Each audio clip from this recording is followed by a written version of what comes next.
За. Сайн байна уу? Австралийн Сидней хотоос мэдчилж байна. Би одоо Австрали North Sydney English College-д эхний бэлтгэлээр ирээд нэг 2 сар гарантай болж байна. Анх удаа танихгүй мэдгүй газар хэцүү байх болов уу гэсэн. Ерөөсөө тийм байсангүй дотн байлаа. Монголд байгаа юм шиг байна. Би Австралийн Сидней хотод гэгэн төвөөр дамжиж ирсэн. Тэгээ гэгэн төв яаж ч юм надад их илгэмсэх сайхан сэтгэл төрүүлсэн. Учир нь юм бол энд төвтэй ямар нэгэн асуудал, ямар нэгэн бэрхшээл гарсан гэсэн би гэгэн төвтэйгээ холбогдоод асуудлыг шийдвэрлэж чадж байгаа.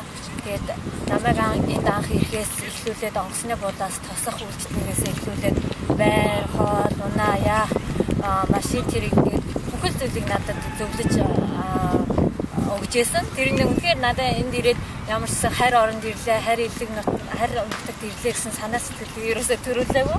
Яг ч айгүй дотны байлгасан.